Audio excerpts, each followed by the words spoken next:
Everyone, welcome back again to Spiritual Growth Tarot and Astrology. I hope you guys are doing really well. As always, sending you big hugs. So anyway, these are your astrological transits for this week for February, or no, I'm sorry, we're done with February, for March 5th through the 11th. And we have the full moon in Virgo coming in, as well as Saturn moving into Pisces. So yeah, this month is just really going to be full. But anyway, let me focus in on this week and swap out cameras here. Okay, be right back. Okay, so I'm doing this reading on Thursday, March 2nd. So whatever happens in the news from, what time is it? About 10 a.m. Pacific, up to when I get this uploaded for my members later on. It takes quite some time to upload these large files. But they usually have it in the afternoon on Thursdays. So those are the members at my family level. And then the rest of you guys will get it, everyone else will get it Friday morning. But my point is, we're going through, as of today, we're leading up to this. Well, here, hold on. Actually, I have the, I have the chart here. So it's, pardon my scribbles, it's 8 p.m. On Thursday, on the 2nd, and this is what we're leading up to. So the moon's in here now, but by 8 p.m. it'll be in exact opposition to Pluto. So there could be some really powerful exchanges regarding safety and security versus, the dark politicians, the dirty politicians. So just know that that's the buildup. And I always look at, because experience has taught me that the approaching aspects are felt maybe more, but at least as much as when the exact hit happens. So what I've done is I've highlighted the aspects that will be in effect all week long. But what I'm noticing the most that stands out to me is this Pluto T-square. Oops, I did forget to do that. A T-square is a really important aspect because it places the planet up at the apex as the pivoting planet between the other two planets. But the nodes are not planets, they're points in space. They're the nodes of the moon that, carry the weight of the karmic past and what we can create in the future. So Pluto in Capricorn at that nth, that 29th degree, that anaretic degree is, it's just something that we're going to be really noticing with politics and world events, because it carries a lot of energy. It can be a crisis type of an experience. And with Pluto, of course, it's the transformational process. And that can be really positive. And we can, with our hard work, to do to do whatever it takes to get inside of the false beliefs and to not push them away and to not project and blame it on anything outside of ourselves. When things don't go well in our lives, we have a tendency to do at least two things. One would be to project it outwards and blame someone else for your life experience, and they may very, very, very be completely responsible for what you are experiencing on their side of it. But we always have to take responsibility for the fact that it's in our lives and not beat ourselves up or judge ourselves harshly at all, but just to ask, why? What is this trying to teach me? Is it an opportunity to stand up and say no, to stand up for ourselves, or does it trigger a past life or childhood wounding? Because all the past lives are always brought forward in each lifetime. So does it trigger a childhood traumatic experience or wounding, or something that feels very familiar, as in a place where our life force has magnetized the the distortions would be the nicest way to put it, the distortions of our parents' belief systems, and maybe they got it from their parents, and it's going, it's bringing it through from one lineage to the next and down and down and down. Well, when it comes to us, the buck stops here. If we don't get inside of it and go, oh, wait a minute, this isn't true. Like, here's a perfect example. Years and years ago, you could be, well, it'd probably be century, and I don't even know it's a whole century ago. How long ago was it that we stopped putting people in jail or prison because they were in debt? Remember debtor's prison? Right? So that's a false belief. So let's say you're in debt and you're trying to get out of debt, but you've got this panicked feeling. And the anxiety levels are way too high. And because of the anxiety levels being so high, you can't think in a more concrete way as to like how to get out of the situation. Well, so what happens is, and this is a perfect example of Pluto and Capricorn, and with the south node of the past and the crisis of Scorpio and the north node of Taurus, which has to do with money. We're talking about money, imprisonment. We're talking about all types of things with this Taurus Scorpio axis. And Pluto's up here at the top, at this T-square saying, well, maybe we can change that. Maybe it doesn't have to be the way it was in that last lifetime. And then suddenly everything can shift within you, and you can settle into, some type of a payment plan that works for you, even though it may take you, more than 10 years or who knows how long, but at least it's something that you could get to. Yeah. And the laws have changed, right? Like, even if a person has to file bankruptcy, let's say there's a medical situation, there's just no paying it back because it's way beyond. A lot of those things are being forgiven, and other times, no matter what, they can't hold it on your credit record for more than 7 years, right? So that's that. Okay, so that's just one little example. On another example, what we're seeing, and you'll notice I've highlighted what's in place all week long and beyond. Now, this Mars squaring Neptune, Neptune square Mars, and the sun is cooking its way to shine more light on the situation. This is all the lies. This is the light coming in. And I mean, I might as well I should have just written in Fox News right here, right? Because the lies were already, we've had this aspect before last year. I think it was last October. So this is another, because we had that retrogradation. Remember when Mars was retrograde for, I can't remember how many months. Was it 5 months or so? It was a really long time. Anyway, it's out of retrograde, and so we've got that hit again, right? Because the retrogradation cycle always has 3 phases. So here we are again. It's not exact. We're still 4 degrees apart. But again, like I was saying, the approaching energy, I always feel stronger. And you guys let me know if you do too. So the squares will bring in challenges. We're in a tension field that we're trying to work through to bring it into a strength. There is strength for those of us who have always seen Fox News as being a lying conglomerate of people who just want money over,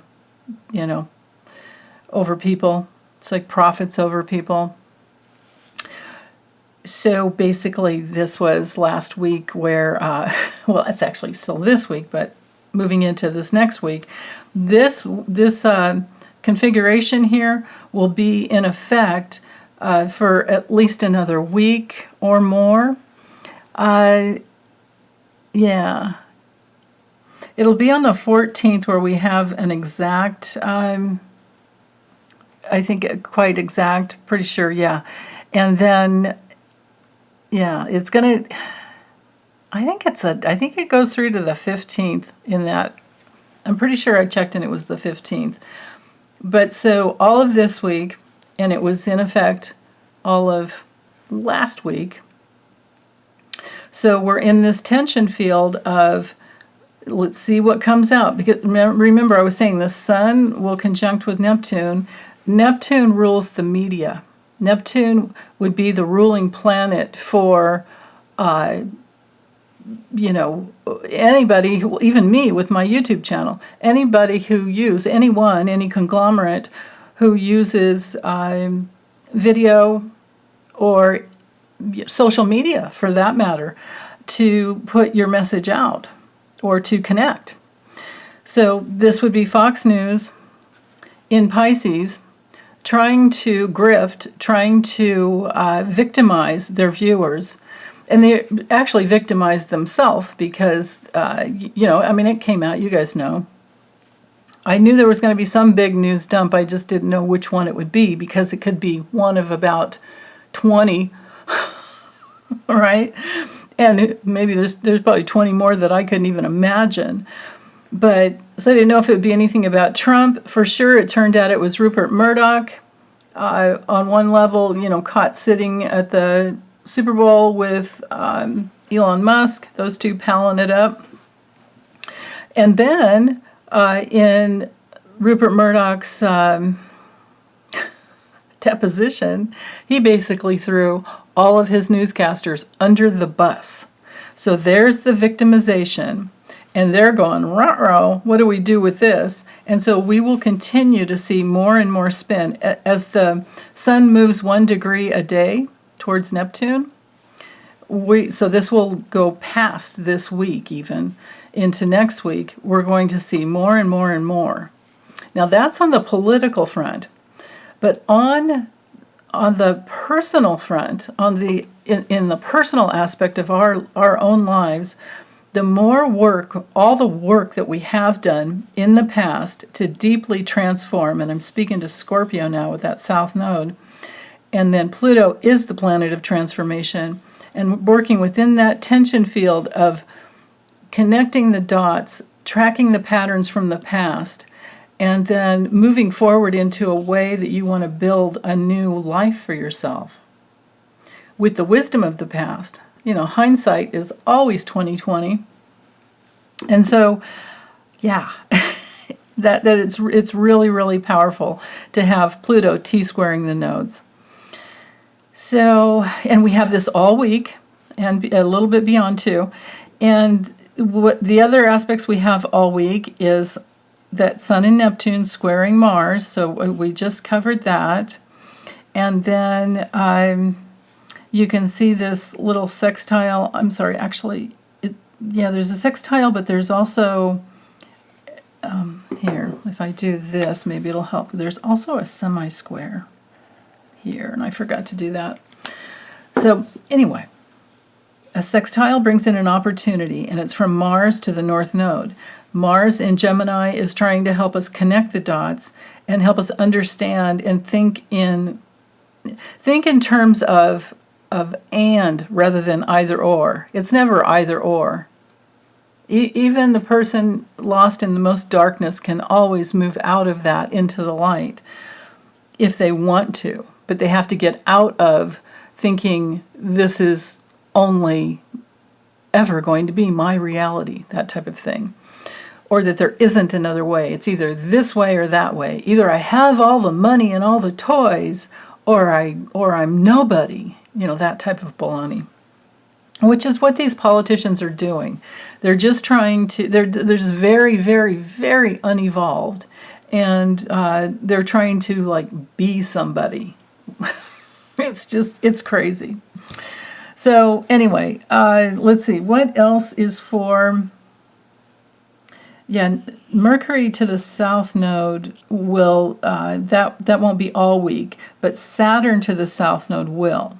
Saturn is our planet of limitations. It sometimes, and look at it at that 29th degree, and it will move in 2 more days on Tuesday, it will move into Pisces. So it's in its nth degree of crisis for dirty politicians and power-hungry monsters like Rupert Murdoch, and he's not the only one, but, you know, I mean, when you think of all the different news channels and you think of all the different countries that his bullshit is literally put out there, and they do it only for money, right?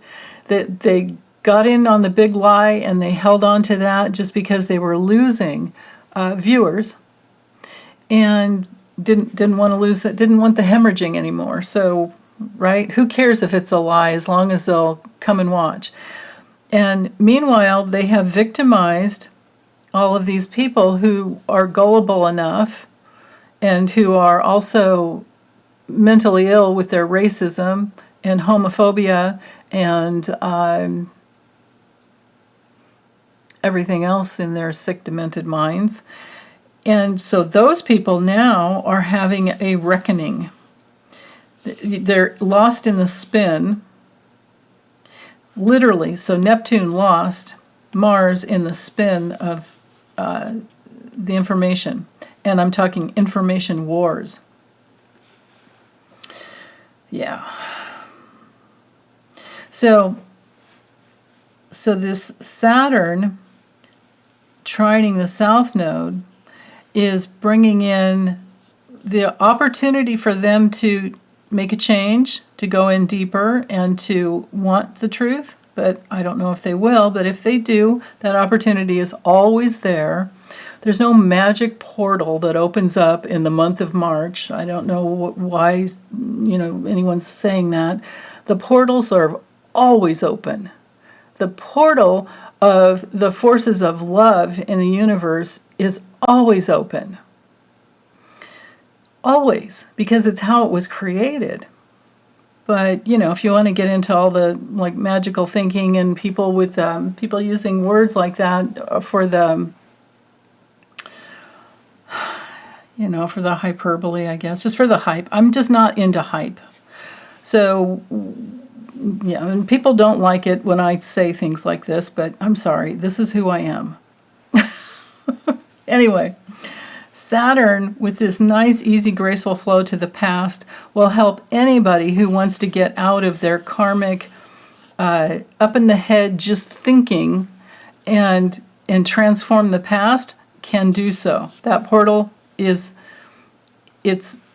always open, but it's now further cementing the people who have not lived within spiritual law, the government officials, the people who have wanted to be. So here's the crisis of Aquarius at 29 degrees, aligned with Saturn. Saturn can be karma, Saturn can be government, the man, basically, But any institution. Basically, the whole conglomerate here of Saturn and Aquarius could be, laws, Saturn laws for humanity. But if those laws are being carried out by people who want to be superior and they don't care, then it turns into bigotry.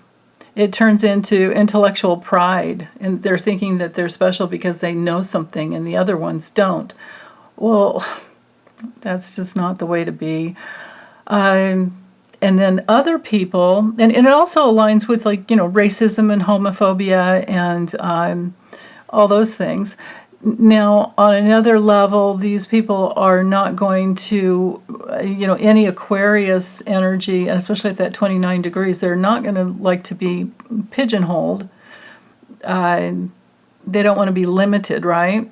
So then, when you're in that place, you're working through because it's always a polarity, you're working through the polarity of connecting with your heart. And with the moon in Leo today, this is just for today, today and into tomorrow, but there's this opportunity, there's a confrontation here to open your heart rather than close off your heart. See, Saturn can be like these rigid walls, and the moon in Leo can be this open-hearted, trying to understand someone else, or also expressing themselves. So this could be a boundary you're having to set with someone today. And it could also be the moon illuminating, bringing out something into the public as to someone with rigid rules and structures as to the way they think humanity should live, right? Like women should not get, this is the bullshit that I'm, hearing. Women should not get abortions. That's a sin. All the just basically evangelical Taliban BS. They have other thoughts like astrology is working with the dark forces and tarot is working with the dark forces and anything like, it's like, so let's just let live, right? Let them be on their merry way and figure out their own reality. But we're talking rigidity within the heart at the worst and opening the heart to get out of this karmic spin at the best. And then the reality would be all the degrees in between are also available too. So, okay, so also today, the sun has this semi-square here to Pluto. Now that's very important because that's going to require action. This is no longer, and with Pisces being an immutable sign, and it's so easy to just get blissed out. But if you're an artist and you've been channeling your creativity and you've taken some notes, or maybe you're a sketch artist, but it doesn't have to be any type of art like that. It just sometimes getting through a day is a work of art, right? Whatever it is that you're doing or have been creating or dreaming about, today's the day. Sunday, March 5th, is a day that action is going to need to be taken in order for you to utilize. And now I'm going to tie in the sun here. See how the sun sextiles the north node? You're going to need to utilize your core energy. Take that opportunity to create the future that you want. You have to do it. We can't just meditate and think about it and dream about it. We have to do it. It requires all levels in order to manifest. It requires our psyche getting our brains clear. It requires our soul substance moving in the direction that we need to go. And remember, all the planets are direct until April 21st. So this is the time to do it. And you can always, with all this, this stellium here in Aries, and look how everything is so tight together. This is beautiful. There's the impetus to move forward, and it can be very, very healing and expanding for so many different things. Venus rules art and relationships. Jupiter opens things up in the Aries area of your life, so whatever house Aries is in your chart. But Aries is known for starting something new and something very trailblazing. And asserting most of all your individuality. And you can see those three little red lines there? They are all connected up here to Saturn. So again, action is needed in order to manifest. Saturn is about manifestation. And let's see, what else? For today, no, yeah, the rest of the aspects are just to the moon. Hold on, let me look forward. Let's see, I don't think, it was Mars? Oh, yeah? No, that goes to the moon. How far? I'm looking at this sesquisquare here. Yeah, no, it wasn't all week. I didn't miss that. I was just checking in case I missed something. Yes, that really is just for today and tomorrow. Okay, so let's focus in on, let's go ahead and cover the sesquisquare first, just because I brought it up. So the sesquisquare is sometimes a stubborn aspect, but I think we can use that energy in a good way by stubbornly working to transform the past, right? The false beliefs of the past need to go in order to move forward in the direction you want to go. So that's for today and tomorrow. And then we also have today, Mars sextile the moon to Leo. So Gemini to Leo, this can be the opportunity, because sextiles are always opportunities, and with Mars, it's motivation and movement of ideas in Gemini with the heart open, and to express yourself, and to be okay expressing yourself. And it's especially beautiful because see how the moon's at 23? And the more it moves forward, we're going to continue on that trine. But at least all day, we have this double trine to right here, Venus and Eris. So Venus and Eris together brings in the feminine courage to stay within your heart, the feminine courage to express yourself, the feminine courage to stand tall in your own unique identity, the feminine courage to be very bold and confident. And this can be like mama bear energy too. And notice this, these two, we have today, two sextiles to Mars. And Mars is also courage. It's just usually looked at as more, like martial, military. But it's also, Mars rules any metal tools. It also rules our life force. It's connected to the first chakra. The problem is in Gemini, is that it puts us up in our head. So we need to do our best to stay grounded. And if you notice that right now with all the transits, we don't have, and now we will when we get to the full moon in Virgo. That'll be nice. But right now, we only have Uranus and Pluto in earth signs. Everything else is in fire and water, which is, it's okay. It's not bad. And then we do have the one air. Pretty soon Saturn will be in water, a water sign. So, but Mars in movement, mutable, movement-oriented movement of the mind, Gemini, it's pretty strong. It's pretty strong. So we have to, and I know that everyone is having trouble with too many words or people saying the same thing over and over again. And I'm that same way. I'm having to turn I have been for quite some time. I'm pretty much just watch the information that I need, and the rest of it, not much, because it gets to be hard taking it all in when there's so much news coming out, right? So, yeah. Okay, so what else is for this day is this quincunx right here to the moon.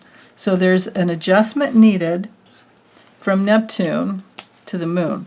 So Neptune is your source energy. It's your higher self. In Pisces, it is all-encompassing, pure potentiality. It can help dissolve something that's been, because we're needing an adjustment here with the quincunx. It can be a dissolving of an old emotional issue where you're able to just finally just let it go because you've gotten clear in your heart that you really want to follow your higher self, have your higher self lead you through your life in a way that is much, much, much, much more loving and kind. And that is especially also the case with Mercury here, the trine to the south node. Mercury is our planet of communication, so messages of the past. And then this ability to bring it all together and heal it. It's just looking to me like a beautiful, beautiful week to move forward in the direction that you want to go in a very, very powerful way. And it's okay to work within that tension field that we have, with the T-square, with Pluto to the nodes. Just think Pluto transformation and the nodes bringing the past and the future together in a way that, so if you're not, we do have to know what the past was in order to overcome it, but we don't have to be stuck in it anymore, right? And if the more we can let go of the past, the more we can move forward into the future that we're wanting to create. And in Taurus, it has everything to do with security and self-preservation, and letting go of thinking that we need more toys or more this or more that. And maybe on a weird cosmic, level, and, like, not to blame the planets for it because it doesn't have anything to do with that. But then again, with these nodes in Taurus and Scorpio, we have this rampant inflation going on, and the feds they're trying to control it with raising little interest rates a little bit at a time. But I remember back in the 80s when interest rates were, like, for mortgages were 13%, and that was with good credit. So it's not as bad as it was. It's just that the prices are crazy, right? The prices for everything are up there, and that is because of the greed that's going on in corporations. And that might be one of these Saturn reckonings that's going on for these people. So what I've been doing has been being very selective with what I will spend money on, and we're all trying to spend less, right? I mean, we just are, because, well, unless you're these crazy billionaires, then why does anybody need to be a billionaire? And so few, like 1%. That's so few. Okay, so I'm going to go ahead and move forward. And so for Monday, so now I'm going to just the rest of the week until I'm going to get to the Saturn and Pisces, but this should go faster from now because I'm going to focus on the moon. So now we have some grounding with the moon in Virgo. And it's sextiling the south node of the past to bring in some information where we are discerning details and tracking patterns when the moon's in Virgo. And we have the aspect of the architect to the north node. The moon's at the focal point, like the bucket point. So again, remember, Mercury rules, Gemini and Virgo. And so Mercury, the messenger here, well, I guess we could just tie this all together. So Mercury's trining that south node of the past. Saturn's there. Again, I feel like corporations, the man, the government. Some people are telling the truth. Some people are torturing the people that are trying to tell the truth, like Merrick Garland with, with that going before the Senate, or the whole, I don't even remember what committee it was. But, we had the audacity of Josh Hawley to give Merrick Garland a hard time, right? I mean, so I'm sitting there thinking, if I were Merrick Garland, I would remember that in the future, right? Catch my drift? So Mercury here has the sextile to the north node. So we have two aspects of the architect working from Mercury the messenger to the past and into the future, discerning the details, right? These people who have lied are not going to get away with it. And now we have the added benefit of the sun. The sun here is also sextiling the north node. Again, shining more light on it. Yeah. Wow. And we're at this last minutes of, we are in the final throes of Saturn in Aquarius. Amazing. And Saturn will, it starts, well, I'll talk about that when we get there for tomorrow, so rather than get into it now. I'll give you the dates and times. So anyway, Venus to Mars, did I talk about that? No, that's Eris to Mars. Yes, I did. That's Eris. Venus will be in there soon. I noticed that for later in the week. Let's see, the other aspects are the same. Pluto is still in that T-square, remember, all week long. The moon in Virgo has the opposition to Mercury and to Saturn, right? So there's a bit of an arrow here, which is quite phenomenal to, because we know that the moon is moving this way, and we're going to have the full moon, and then from there, so the full moon's tomorrow, and So we're cooking up. We're cooking into the details. We're trying to get in touch with everything that happened. We're trying to create, I always see Virgo as being the sign of divine order. We're trying to get into the order of like what really happened. And we pretty much know the gist of it, but the details of it are going to continue to come out. And with that full moon in the Virgo, Pisces axis, it can be very painful for some, and for others it'll be, oh, well, there's the proof, right? Like when we finally got to see the texts of the Fox News, the texts and the email of the Fox anchors. And the big lie has come out. And this is all over, the Dominion lawsuit, and I guess Smartmatic has a lawsuit too. So, yeah, we can expect more of that for the full moon, but this is the buildup into the full moon. And because it's opposing Saturn, it will affect those who have the karmic, you know what, maybe this week will be the karmic reckoning week, because it's those who are guilty, and then with Mercury, guilty of misleading people, guilty of... And this is not normally the way I would read Mercury and Pisces, but when it comes to Fox News, it's all right here. I might as well just put Fox News right there. And the moon is illuminating and shining the light. And, man, some people are going to, in Fox News, are going to feel quite isolated and alone. They already feel that way from Rupert Murdoch because he's thrown them all under the bus. And this is a perfect Virgo in the negative sense, in that it's painful to not feel valued, and they don't like being thrown into chaos, but they are. And with the Sun squaring Mars and Neptune squaring Mars, remember that's all week, so it's cooking up to be even tighter and more intense. Okay, so let's move forward to Tuesday, and here we have our full moon. And so I highlighted everything already because it's pretty simple.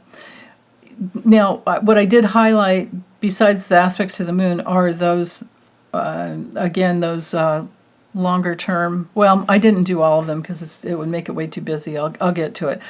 But the longer term transits that last all week. So now we have the full moon coming in at 16 degrees, 40 minutes Virgo. So wherever that lands, in your chart will be the area of your life. So each house is an area of your life. And let's just say it's the sixth house. Well, then there will be a release, maybe a release of figuring out a way to work smarter, not harder. It might be a release of letting go of the need to be perfect, letting go of the need to always be useful, and maybe letting go of some health issues. Or it could be the culmination of a health issue, and now you know how to make the corrections within to do the best you can for the situation, for yourself. And maybe it's okay to feel, to have some alone time with this full moon, because, again, it's Virgo in the Hermit, in the tarot. The Hermit card rules Virgo. So going within will lead you to your spiritual, your higher self, and the sun in Pisces is supporting that, and it has the strength of this conjunction or the join up with Neptune. And Mercury's cooking its way there too. Pretty soon, we're going to have Mercury conjunct Neptune. Okay, so let's see. Anything else with this full moon? It is involved in this T-square between, so of course the sun and the moon in a full moon is always in opposition, an exact opposition. And it's squaring Mars. And the sun is squaring Mars, as is Neptune squaring Mars. So again, like I said, politically, keep the fans off and the BS out, because it's gonna be worse. It will be worse.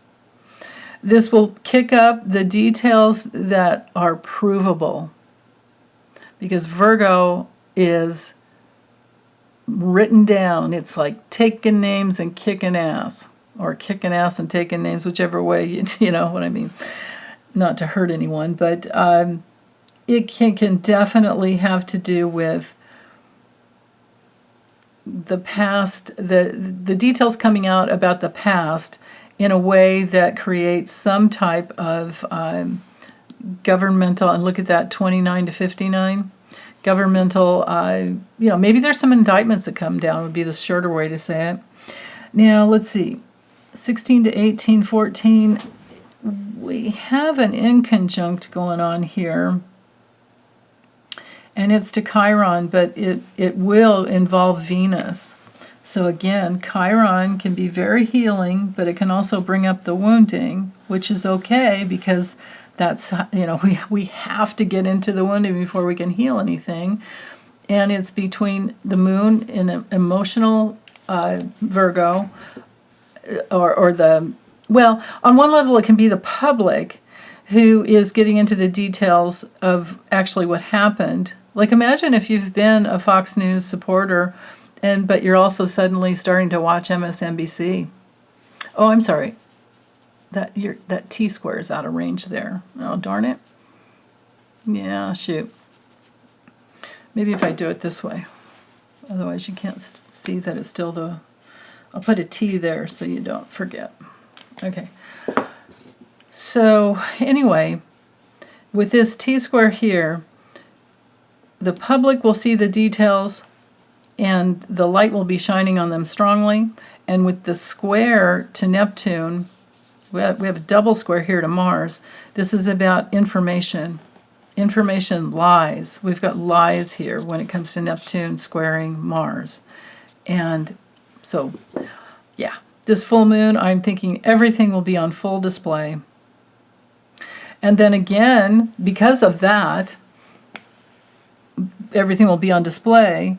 Government officials here with Saturn, government officials and corporate officials. So just think of, Rupert Murdoch and CEOs of any corporation. Maybe we could even include Mark Zuckerberg in there. They are going to be making massive adjustments because they're not going to like being called out, and it's going to affect their money. And I don't know that they have feminine courage when it comes to that, because feminine courage surrenders and goes within and then comes out and says, no way. Maybe this has something to do with, especially because of the moon and this and the nodes, it could have something to do with reproductive rights. This Virgo full moon could be very good for women rising up. Oh, I hope so. Okay, let's move on. Okay, so Wednesday we have Saturn now in Pisces. You can see 0 degrees there. It is trining the south node as well as Mercury, right? So south node of the past. In Scorpio, we're going deeper and getting to the truth. As Saturn moves forward, well, Mercury's going to move forward too. Saturn moves so much more slowly. But anyway, there is, so the flavor, the different flavor with Saturn moving into Pisces, and it came out that way naturally just at 6 a.m. Pacific. But it may have happened a little bit earlier. I didn't bother to go back, minute by minute to see exactly because it's close enough. The flavor with Saturn in Pisces is so much more different than Aquarius. So with Pisces, now we're in, and look at that stellium. Don't you just love this? Look at these 4 planets. A stellium is 3 or more, but we have all 4 planets. Neptune, the Sun, Mercury, and Saturn, all in Pisces, and Pisces has everything to do with what we devote ourselves to. It has to do with all arts, all type of arts. music, all of that. It also has to do with immigration. It has everything to do with empathy and compassion and spirituality. So we will have 2.5 years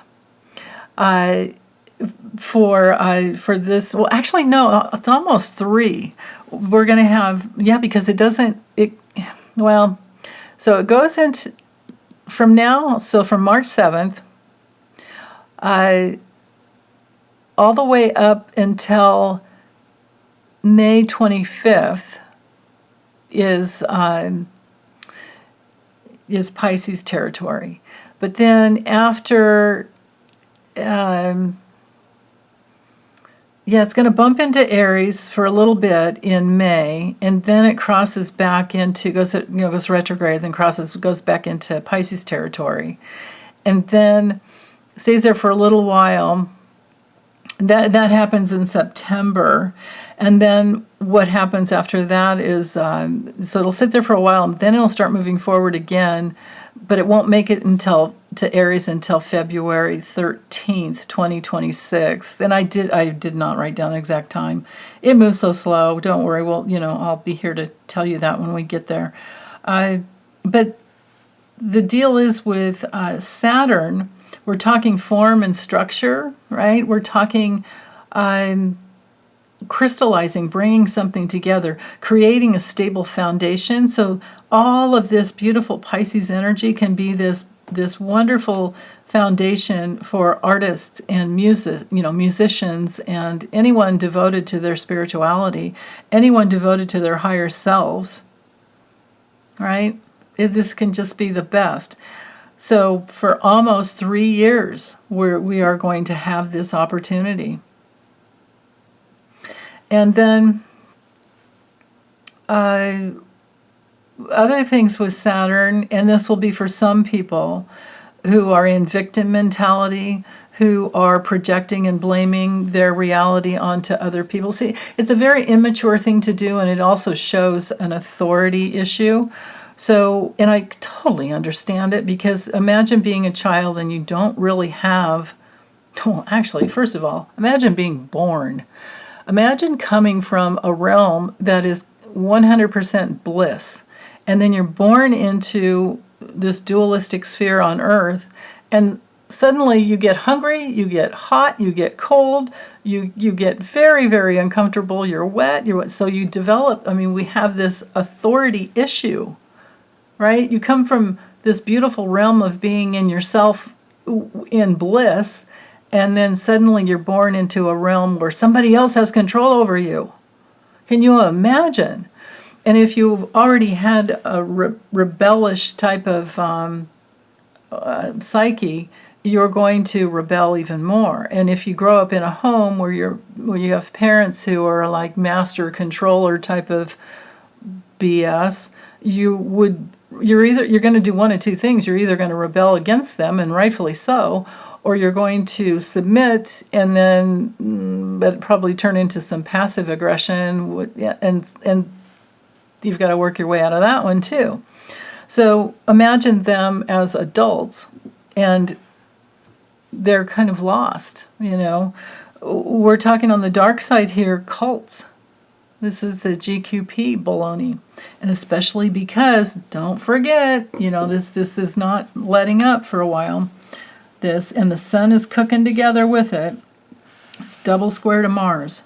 Neptune square Mars is, it's basically helpful if you're trying to work your way out of a cult. But other than that, and you could say Fox News is a cult. But then again, so's Newsmax and OAN and Trump's Truth Social. What a joke. Anyway, notice that Mars is in that T-square position between the moon and the sun and Neptune. Yeah. So the full moon is still in effect in the T-square for another day, right, all the way through there for Tuesday. And Saturn's there in Pisces saying, at that early degree, it can bring things up. And and it could control, it could create some limitations, and it could deny people access to immigration. It could deny people access to schooling and teaching. Here's a perfect example of what DeSantis is doing in Florida, right? He thinks he's the end-all be-all of what kids can learn. And what he's going to do is just the ones that are stuck there, if they don't get their education elsewhere online, which they can, but they won't be able to get it in the schools, they're just going to grow up being as dumb as him if they were to align with that. But I don't think they will, because I think the rebellion has already happened. But anyway, if you're not a smart parent, you could, this lineage could repeat itself. But anyway, back to Saturn. Saturn can be burdens. So we're talking burdens over being gullible, burdens on cult members, burdens on people who victimize others, people who blame others. Pisces can be gaslighting. Saturn would be the perpetrator and the gaslighter. And so we're talking about that with Mercury and Saturn. And we're reflecting on the past because it's connecting with the flow of information to the South Node. Right? Yeah. Now, Saturn's also what we get with our hard work and our discipline. So this could be very, very, very beautiful for finally getting into your meditation time. You have to sit. You can't just think about it. Well, you can get to the place actually where you're in a moving meditation of just creating your own reality, but you're still going to want to sit and relax and have downtime and have silence, because it's a real need, especially nowadays. And there are so many apps and websites and people who do daily meditations on YouTube. So, yeah. There's no excuse, anyway. And there's a lot of support in that. So anyway, with the moon in Virgo still, and especially at that third decan there, it will give us more results.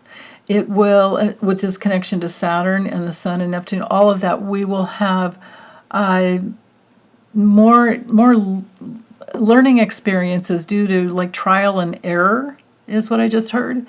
And we will continue to like have some, and that's here with this double opposition, because the opposition can be a confrontation with what wasn't working, and through trial and error we can have a breakthrough to what does work, and that can help us dissolve the limitations of the past. And so as Saturn continues its sojourn through Pisces, see, the Sun and Mercury, of course, will move forward into Aries, and we will have quite the lineup in Aries pretty soon. Yeah, it'll be March 20th when the Sun comes to the first day of spring, which is 0 degrees Aries. But Mercury will connect up with Neptune along the way, and at some point we'll have Saturn and Neptune together. I don't have an exact date for that, but when that comes, we will have a whole, especially imagine the baby's born, and anyone who's my age, I mean, I'm 68, but even years before me, we had the Saturn-Neptune conjunction, well, I don't know if you call it a whole generation, because Saturn moves every 2.5 to 3 years, but our age group has been pretty good at being able to build the type of structure that we want by having a greater vision, by getting outside of the box with Neptune, and by dissolving some boundaries of structure. Great architects did some really beautiful work in those years, or at least just unique. We got outside of the bounds of the way we think or thought that buildings had to be greater design, I guess, are the better words I'm looking for. You know, you think back to was it Eichler? Yeah, I think of Eichler that built all those homes in Southern California, and I think in other areas too, where they had an atrium in the middle. I know I rented one in Thousand Oaks for a couple of years, and it was so cool because it had, so you drive up, you have your driveway and, you know, your front door, but then you walk in. It wasn't really a front door, but but you know, you unlock it and go in, and it was trees and plants and everything in the middle. And then you had all the other doors to get to all these rooms, and so you had a house that was like an L shape. And I guess for a family, and this was built in the 60s, for a family, I guess it was good because the parents could keep an eye on their little kids in the room across, you know, without them being like right there in their face, I suppose. I don't know. But that's just one example. There are many others that are much better. That's just one that's coming off the top of my head. So Saturn in Pisces will bring through, and especially as it moves closer to Neptune, will bring through some wonderful... Well, actually, so Neptune will move into, is it 2025 when it moves into, yeah, I think, I'm pretty sure it's 2025 when Neptune moves into, I'll have to check that out. It's either 2025 or 2026 when Neptune moves into Aries.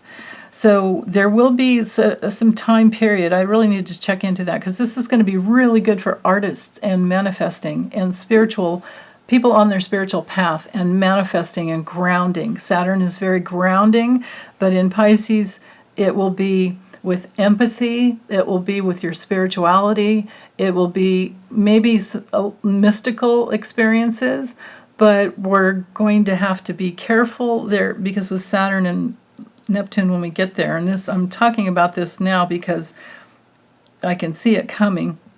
It can be challenging for people with addictions, but then again, maybe there can be more governmental assistance and actually structures with Saturn created for rehab, for getting out of that, for clearing. And it can also, maybe there can be some support that way too with immigration. Maybe we can somehow get that under control and help people in a way that is best for everyone. Like maybe some top-notch screening services, so they're not waiting so long, right? Or people are maybe the wrong people are trying to get back in again, and they've already been pushed out. That type of thing. I don't know. It's such a complex situation, and I shouldn't even be speaking about it because I have zero knowledge about it. So the moon is also, with this Saturn movement, it's also creating this quincunx. Now the moon can be immigration.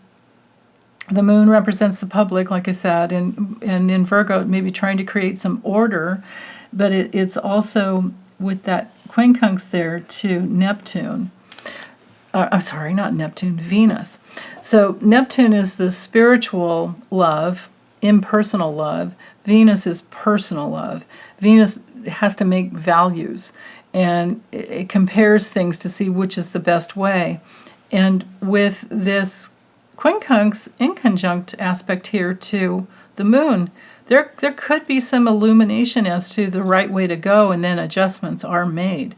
On the personal level, this is a really good day for you guys to think in much broader terms as to some new ways of maybe making money, of relationships that you could work together to make money, or to at least bring in some more divine order, right? Let's see. And the moon is also, notice, with Uranus, so there's the breakthrough, there's the flow, and then the sextile up here to the sun, with Uranus at that, that bucket kind of like pivot point. It might be a beautiful day for making an emotional breakthrough, or a breakthrough that gets us out of emotional reaction and gets us into our flow, our workflow. And the sun brings in the energy to help us do that. I love it. That looks wonderful. Okay, the other aspects are the same, except the moon is making a semi-square, half square there to the south node, and that is the need for taking action in order to change something from the past. And now that you have all the details, and on the political stage, this could be us getting the public, with the moon, getting the details that shows us what really happened in the past. And maybe we're going to be witnessing, because the sun is shining the light, witnessing some recompense, to the people who have created. I mean, we are living through historical times. This is unprecedented, and we're going to see recompense at some point. Maybe not for all, and maybe not to the degree that we want, but nobody gets away with anything forever. They just don't. And the bigger they are, the harder they fall. Give a psychopath enough rope and they hang themselves. So the moon is also sesquisquare the north node, so we are stubbornly holding on to what we want for the future, and I like that. Okay, the other aspects are the same, so I'm not going to reiterate. Let's move forward. So Wednesday, let's just focus on the moon, because everything is pretty much the same. The moon is at 29 degrees Virgo. I love it. Right there, and it's quincunx Saturn. Again, so an adjustment. Here we go. This could be the week that we finally start seeing some indictments. But we always have to remember, an indictment is just an accusation, and there will still be trials, grand jury trials. But then again, when it comes to those secret documents that Trump stole, you wouldn't think you'd have to have a trial over that. But I don't know. I am not the legal expert. So adjustments needing to be made on the public sphere because of the atrocities of the past, the victimization of the past, and I don't see it going forward too well for these people. And with so Pluto's there, trying the moon. There's a nice flow of information about the past. A nice flow for us if we are getting into the ripeness of divine order in our lives, of making the workflow easier, working smarter instead of harder. And all the other aspects are the same there. The moon is also opposing, well, it has been in that opposition to Neptune. That's how the moon's at 29. And of course we had it yesterday. So, but it's gone over, it's waning rather than approaching. So the phase of the moon is just about, we're almost to Libra. And so it's that nth degree of Virgo energy that brings in that information and something that's useful, something that can create order. And the opposition to Neptune will create crisis for some people, which would push them into chaos because they're not going to be happy with it. And that's especially true because we have the conjunction here of the Sun and Neptune. So shining the light, spotlighting those people who were dark and dirty in the past, because remember the T square up to Pluto, to the north and south nodes, and Neptune with the square to Mars, it's all right there. Now the other thing is that Uranus the moon is actually making a sesquisquare aspect to Uranus, so again, breakthrough.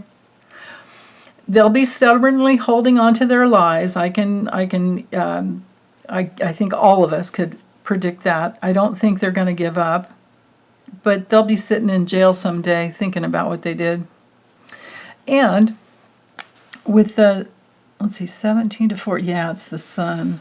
So with the sesquisquare from the south node of the past to the sun in Pisces, it's like, wow, it's big.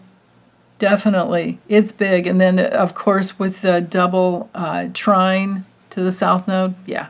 This is going to be so good for us watching recompense come through on some level at least. But personally for us in our creativity, because the sun has this sextile here to Uranus, so there's a breakthrough. And with Mercury and Saturn connecting up to the south node, again, that brings in that ability to hang out and talk with your guides and create some form and structure with the wisdom of the past. I can see a couple extra. So you know how we had actually this is new. I'm sorry. Jupiter is in a semi-square to Saturn. Because Jupiter's only 1 degree away from Chiron, let's bring them both together with Saturn. So healing the deepest wounds of the past can help you create a whole new structure in your life, a whole new foundation for your life, coming from your higher self. And with Mercury, but action needs to be taken, right? With all these aspects I'm talking about right now, action needs to be taken. Mercury will bring the messages through to help you on your path. So again, that real need for meditation. And Eris is there holding space, to Saturn. Or I'm sorry, wait. Let me make sure. No, it's to Mercury. Saturn will get in there. It's to Mercury. Mercury is bringing the messages in to give you even more courage. That's wonderful. Okay, Venus sextiling Mars is still there all week long again. Relationship courage to go after your dreams and making money that you love, making money the way that you love. And I'll always recommend that book, Do What You Love and the Money Will Follow by Marcia Sinitar. You could get it anywhere. Let's see. Thursday. The moon's in Libra, you can see. Opposing. Oh, yeah, look at that. Whoa. Okay, so let's talk about the moon in Libra first for a moment. Libra loves relationship. Libra loves to connect. Libra loves everything that is related to partnerships and equality and what is fair. What is fair and what is balanced. So the challenge with Libra sometimes will be making a decision. Libras are famous for procrastination, but it's because they're trying to make the right decision or they just don't know yet where to go. The trouble with Libra sometimes, and especially with the opposition that we're having, so to Jupiter and Chiron, it might be very healing to get in touch with the reasons that we procrastinate.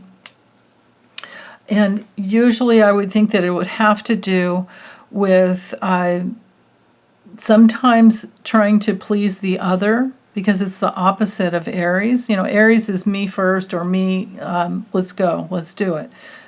And Libra's on the other side going, wait, someone will be affected.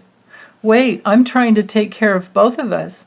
Wait, I need to make sure that this is right. Wait, I'm looking out for everyone, right? And meanwhile, especially with Jupiter kind of blown up in Aries, we have to be careful because we might push people out that don't need to be pushed or shouldn't be pushed out. We might be too impulsively connected to our wounding in that knee-jerk experience of some type of dog-eat-dog kind of mentality or paradigm, I suppose, is another better word. Or a better word altogether. But so there's balance. We're trying to create balance, and if we can get through that, we will have a breakthrough, because oppositions are confrontations, and they always lead to breakthrough eventually. The question is do we get it the first time around, or do we have to wait another whole month until it, right? Because the moon takes 28 days to get around. So, every month we're going to have an opposition to Pluto. We're going to have an opposition to all these other signs as they move around. Or as the the slower moving planets just sit there, basically, right? So Pluto, the slowest, next slowest is Neptune, then it's Uranus, and then it's Saturn. And the other ones are moving. And Jupiter's changes signs every year.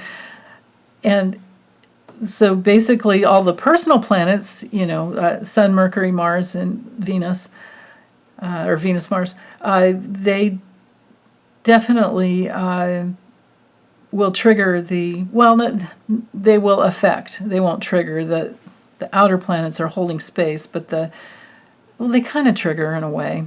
The personal planets kind of trigger, but it's more like we get triggered through the movement of the personal planets connecting with the outer planets, because the outer planets are the transpersonal planets, and they go way above and beyond the way our personalities and our egos function. Yeah. So, okay, but with this, the moon at 12 degrees Libra today, we also have this inconjunct, so there's a need to make an adjustment to information that's coming out. There could be that we get more information today that puts us into thinking outside the box, even bigger. Like, is it possible to go even more? Because that's what Pisces is all about. It's all about the pure potentiality and pushing out beyond the bounds. There really are no boundaries with Pisces. And with the moon in that inconjunct there to Mercury, you can see how it'll eventually start. Well, we will also have inconjuncts to the Sun and Neptune as it moves forward. Even if I don't have it clocked in with the transits here, just know that will happen. So let's talk about all three. So the first connection there to Mercury will give us the idea that there's more. And then with the inconjunct to the Sun, we'll eventually have the need to make an adjustment, because now we know what we know, and you can't really change once you know. I mean, you can't go back. Change is inevitable. Change is life. But with the moon, once it gets into the inconjunct to Neptune, there can be a total, dissolving of something that was very solid in the past, and now we want something more and something greater. It could be a nice, not an end, but a nice, true beginning. But then again, it's been in effect. But I'm just thinking of, cleanup on aisle 45. Those T-shirts have been out for so long, and we need more. Cleanup, or maybe the cleanup is finished. We have keep our eye on that vision, because we have to envision what we want. If we sit in this is the only thing you get, then that will be the only thing you get. We have to focus on. We have to be in what we want for our ability to bring it in, or for the manifestation to come in. And with Saturn, sextiling the South Node again, I have to reiterate, we're breaking out of the past. Look, that nice water trine there, I just love it. Yeah. Could be like a bit of a karmic vacuum cleaner, actually. Because, Pisces is connected to the 12th house, and Saturn moving through the 12th house, whenever you have that transit, that will be 2.5 to 3 years anywhere between 2 and 3, depending on the retrogrades, to almost 3. We will be having, if it happens to come through if you have a 12th house setup, it will be a year of, and you'll have it every 28 to 29 years, 30 years more. You'll actually every 28 and almost a half, but you'll be affected for a few years, but you'll have it every 28 years or so, 28 to 30 years or so.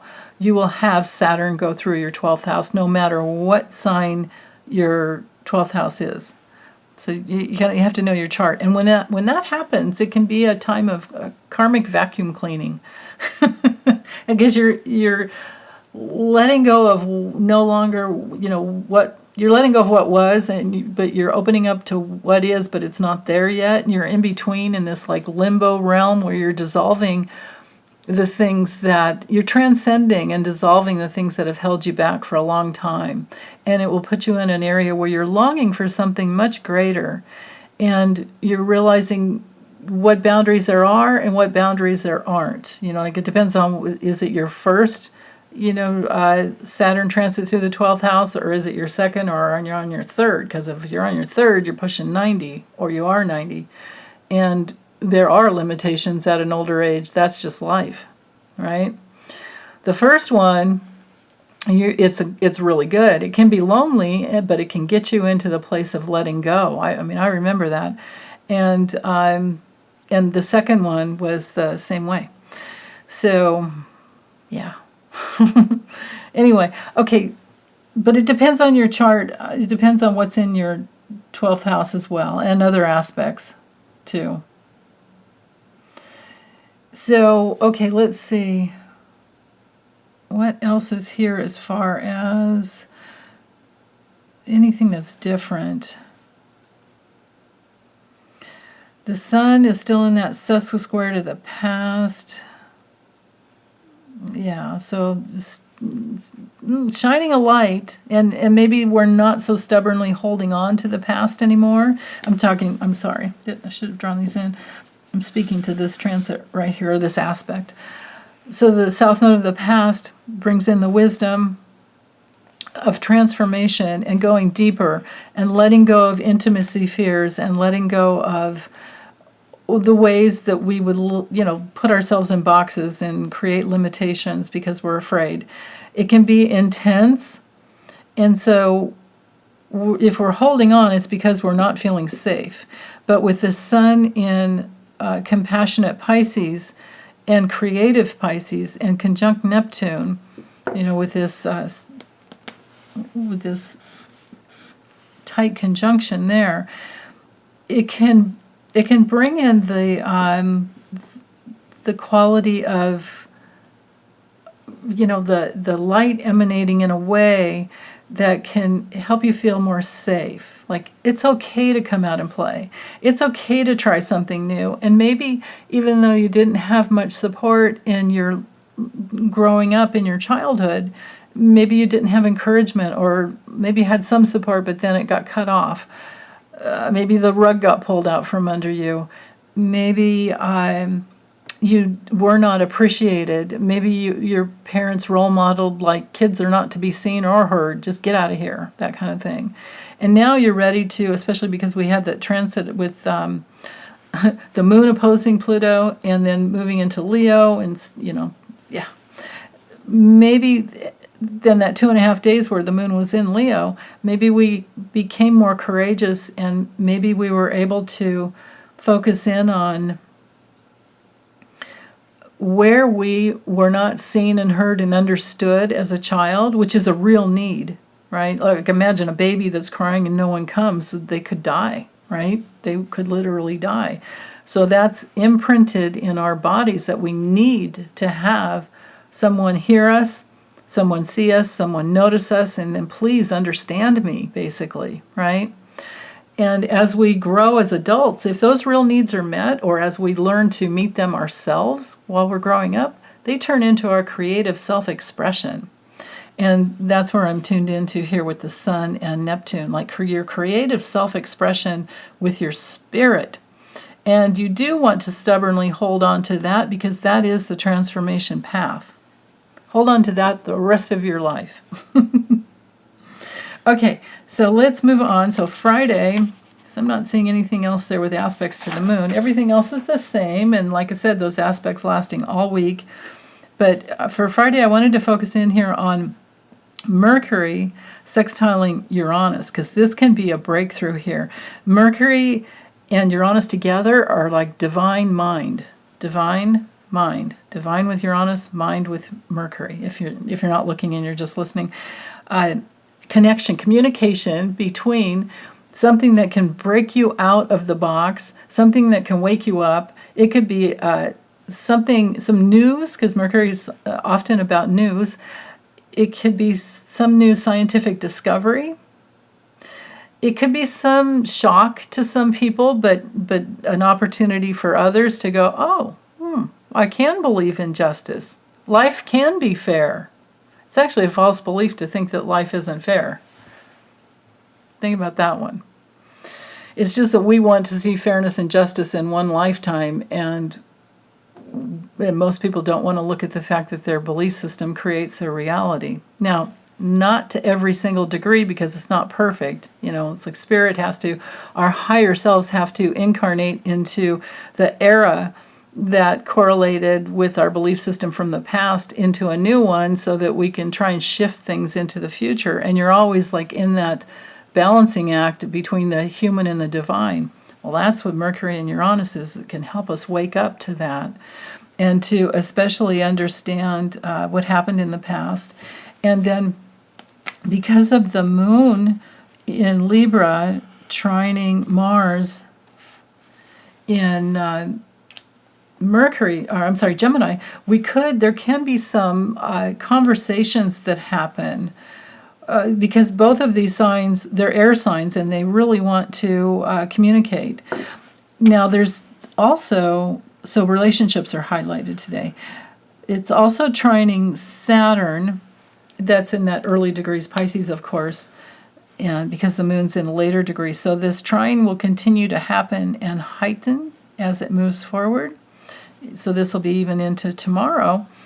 The next couple days are really good for broadening relationships, broadening communications. What's the word? Integrating the information that has come in from the past. And again, all those aspects that I started out with for the weekly overview are still in place, with Pluto to the nodes. Yeah. Venus sextiling Mars.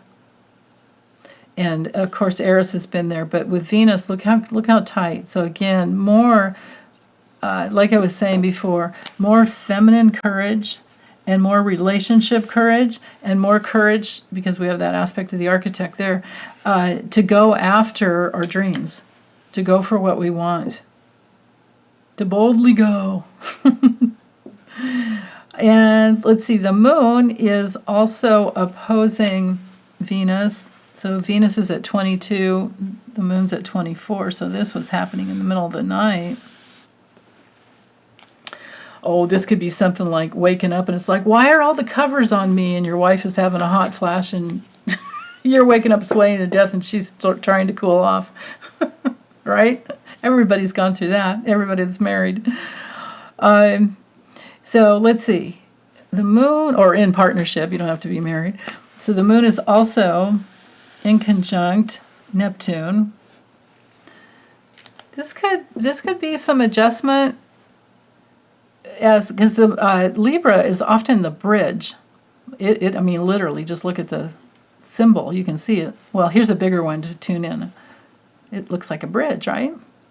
So this could be a dreamtime bridge, because, of course, with Neptune and Pisces, this is excellent dream work. I mean, anyone who is doing dream work, my dearest friend who reads with me on the live streams, Lisa, at Spirit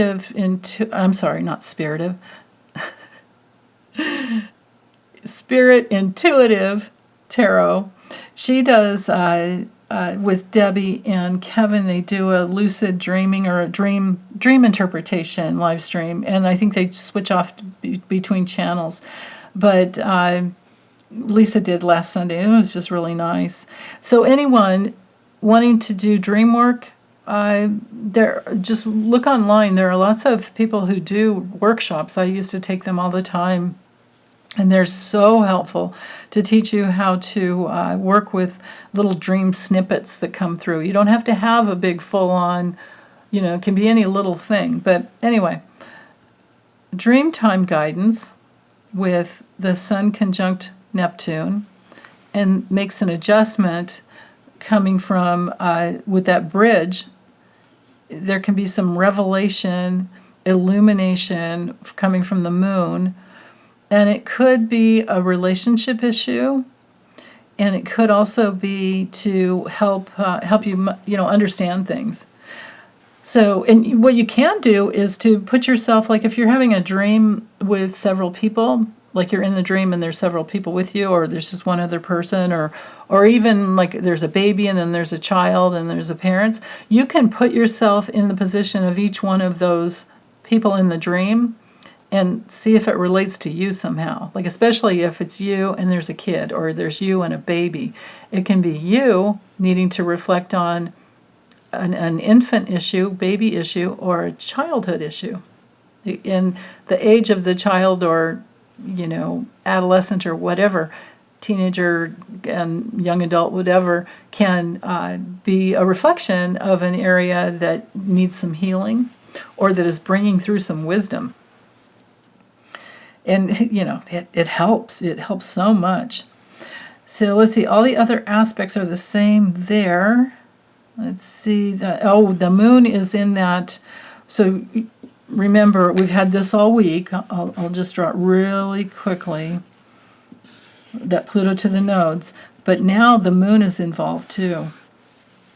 Right here. So now the moon is tying into, and the moon is clocking its way towards the south node.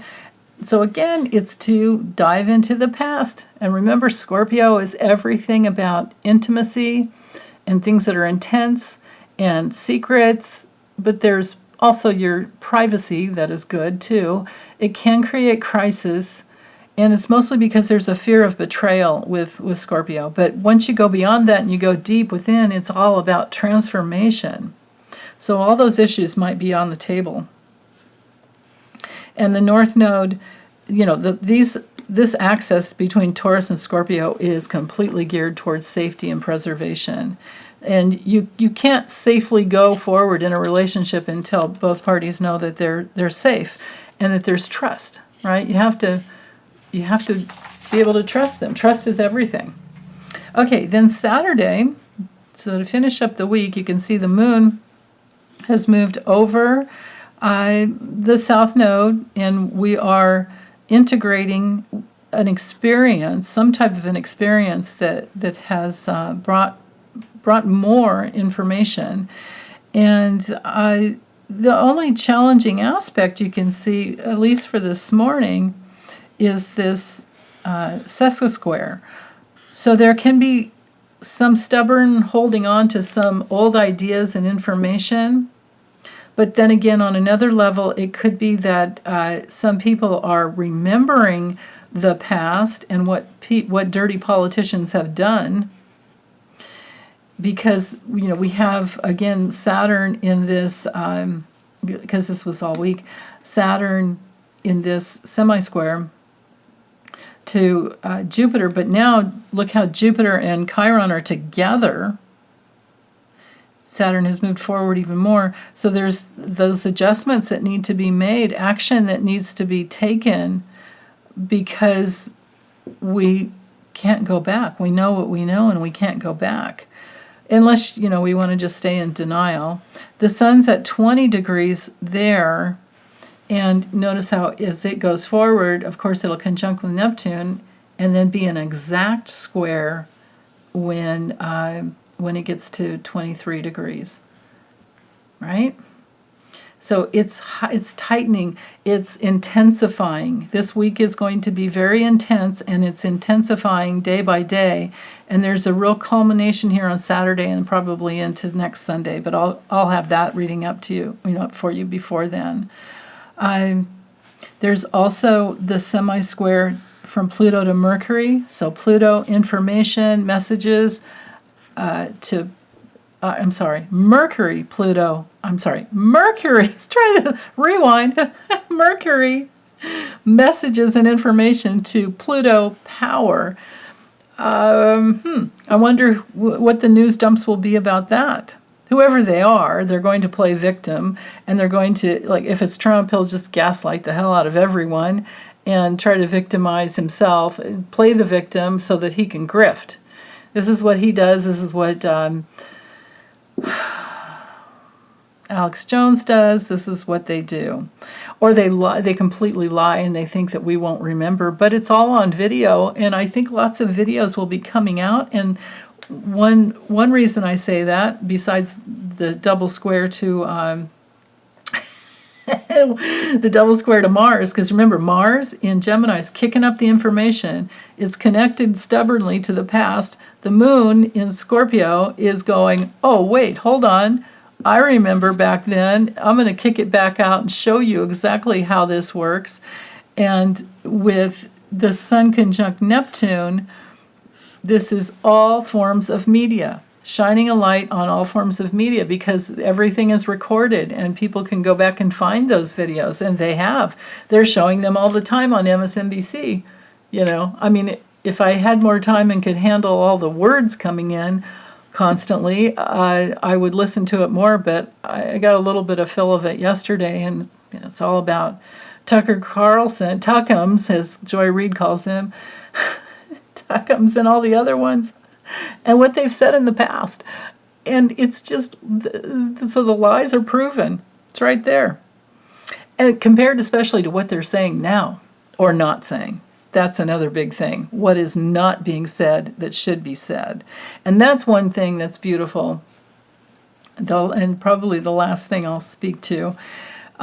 One thing that is really beautiful with this trine here, and especially because Mars in Gemini, it's kicking up the information, but at least we're talking about it. It's not being stuffed down. There's no subterfuge. Things are out. Things are airing out. They're coming out into the news cycles, and they're connected to the dirty politicians in the past that have tried to victimize us, and now they're going to try and play victim, or they're going to be quiet, or they're going to be stupid, like Josh Hawley antagonizing Merrick Garland yesterday. What an idiot.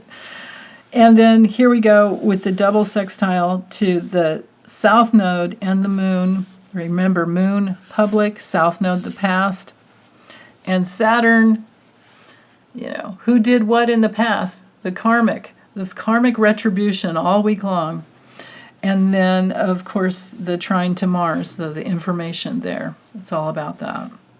Now, the other thing, now this will be the last part, just to remember that the moon is still, the moon in the south, the South Node is still in this T-square to Pluto, so all week. And it'll go into next week a little bit too. The other thing there is the moon in this double opposition to both Uranus and, Uranus, because there's no line. No, it's both, yeah. There's no line in my program that goes between the nodes. I have to draw it in if I want. So, right, it's because of 7. Okay, so it's the moon that is in a double opposition to Uranus and the North Node. So again, the moon in the public, having a deeper awareness in Scorpio, having a, like a renewal, regenerating something that was a crisis in the past, which of course would be January 6th insurrection, or it could be any crisis in your personal life. And now, with the opposition to the North Node, you can see a way out of it, and there can be a breakthrough that creates even more freedom for safety and security and ways to make money and everything that you value more. And that's especially true because Venus, the planet of values, it rules Taurus, right? It's in this opportunistic sextile to Mars. So again, opportunities to take action, connect with kindred spirits of like-minded people, and things can get better and better and better. But we have to work on it every day. It's not something we can just do 2 hours of a week and think that we're going to get what we want, because it just doesn't work that way. One other little thing I want to focus in on is this, so that T-square to the nodes, that's done. But this, I don't know if you can see it very easily. Let me do this here. So this is the Sun and Neptune together in a semi-square to the North Node. So if you want to get your art out there, or you want to be on your spiritual path, or you want to overcome something from the past to get to a better place in the future, action is needed. So I think I have probably said that a half a dozen times already in this hour and a half, and I think I'll just stop. Oh, goodness. Oh, no, wait. One more thing. Hold on. I always do that. Sorry. So, let's see, 15:7. Yeah, so it's Mercury that is sextiling Uranus. So that's that aspect we were talking about before, with the divine mind, connecting into the divine mind, divine order, and making order in your mind and coming from the divine realms. And then with the flow to the moon being involved in that is nice. So it was, from the South Node, but now the moon's involved, so there's some emotional integration, or a way to go emotionally deeper into getting the messages you need to move forward in a way that brings freedom into your life. So, okay, now I'm done. Take good care, you guys. Big, big hugs. Let me know how you're doing. Okay, bye.